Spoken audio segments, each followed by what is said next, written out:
Hello all, welcome back to my channel. मैं हूँ कृतिका और स्वागत है आप सभी का। देखो अभी ना एक ऑर्डर रिसीव हुआ था मुझे। अभी तो खैर 12:34 हो गए। ये देखो 11:43 पर मुझे एक ऑर्डर रिसीव हुआ था ज़ोमैटो पर। और ये था 2 दाबेली, मतलब एक दाबेली का ऑर्डर लगा हुआ है। मीन्स इसके अंदर 2 पीसेस दाबेली हम देते हैं। और इसके अलावा 2 साबूदाना पापड़ का ऑर्डर था। तो पता है क्या हुआ कि जो पाव थे ना वो एक्सपायर हो चुके थे।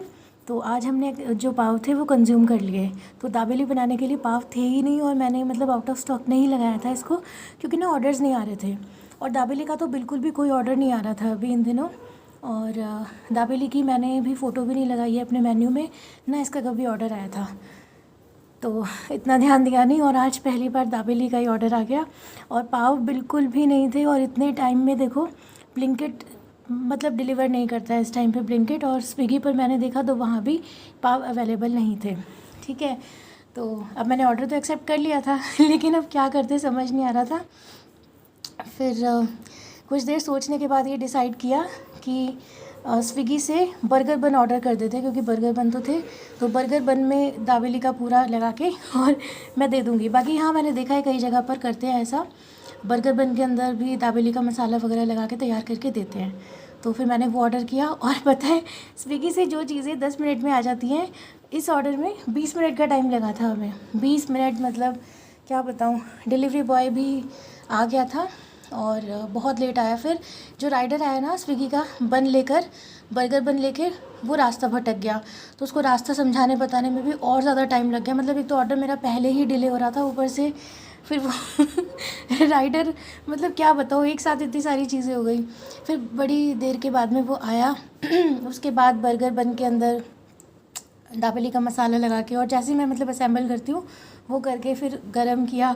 और कस्टमर का भी कॉल आ गया जब मैं पैक कर रही थी कि इतना डिले हो गया। और सीरियसली काफ़ी डिले हो गया था ऑर्डर, सिर्फ इसी वजह से कि पाव नहीं थे, बस इसी वजह से इतनी दिक्कत हो गई। खैर मैंने कस्टमर से बात की, उनको मैंने बोला कि थोड़ी सी प्रॉब्लम हो गई थी तो इस वजह से ऑर्डर आपका डिले हो गया, लेकिन अभी पैक हो रहा है तो अभी निकल जाएगा, पिकअप होके डिलीवर के लिए निकल जाएगा, डिलीवर होने के लिए निकल जाएगा। तो बस यही था, कैसे तैसे ऑर्डर कर बना के दिया। मुझे यही डर लग रहा है कि पता नहीं उनको पसंद आएगा नहीं आएगा, क्या होगा और देखते हैं क्या होता है। बस डर लग रहा है कैसी रेटिंग आएगी नहीं आएगी, उनको कैसा लगेगा पता नहीं। तो कभी कभी ऐसा हो जाता है, लेकिन इससे ये सीखने को मिलता है कि अगर किसी चीज़ के ऑर्डर नहीं आ रहे ना, तो उसमें निश्चिंत होकर नहीं रहना चाहिए, उसकी तैयारी फिर भी रखनी ही चाहिए, क्योंकि पता नहीं कब कौन सा ऑर्डर आ जाए, कह नहीं सकते। तो आज ये एक एक्सपीरियंस मिला। और गलती मेरी ही थी, जब वो चीज़ ख़त्म हो गई थी या कंज्यूम कर ली गई थी तो फिर दूसरा लेकर रखना चाहिए था। अब चूँकि इसका ऑर्डर बिल्कुल आ ही नहीं रहा था दाबेली का, तो इस वजह से निश्चिंत थे।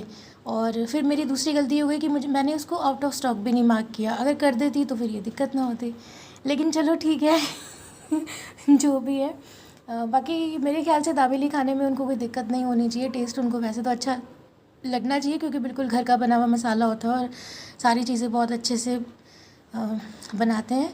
लेकिन बस अब हो सकता है बर्गर बन से उनको कुछ इशू हो जाए, हो भी सकता है, कई लोगों को नहीं पसंद आता। और पर्सनली मुझे भी पसंद नहीं आता, क्योंकि पाव के अंदर ही जो दाबेली का मसाला लगा के बनाते हैं वो ही अच्छी लगती है। और भाई वैसे तो देखा जाए वो भी ब्रेड होती है और वो भी ब्रेड होती है, तो पता नहीं, देखते हैं क्या होता है और दूसरा है कि उनको बिल्कुल गर्म चाहिए था, तो पता नहीं कहाँ से इनका ऑर्डर आया था, मैंने अभी चेक नहीं किया है। तो ठंडा पहुँचेगा या गर्म, पता नहीं, कुछ आइडिया नहीं है तो चलो ठीक है, कभी कभी ऐसा हो जाता है।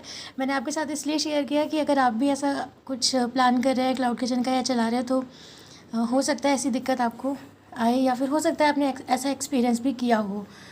तो मैंने तो आज ये सीख ली है कि अपना मतलब पूरा मेन्यू चेक करना चाहिए और क्या क्या चीज़ें नहीं हैं उनकी पहले से ही आप देख लो अवेलेबिलिटी क्या है, और उस हिसाब से मैनेज करके चलना चाहिए। तो चलो ठीक है, मिलते हैं नेक्स्ट वीडियो में। उम्मीद है आपको वीडियो पसंद आई होगी। अगर वीडियो पसंद आई हो तो प्लीज़ लाइक शेयर सब्सक्राइब ज़रूर कीजिएगा। Thanks for watching.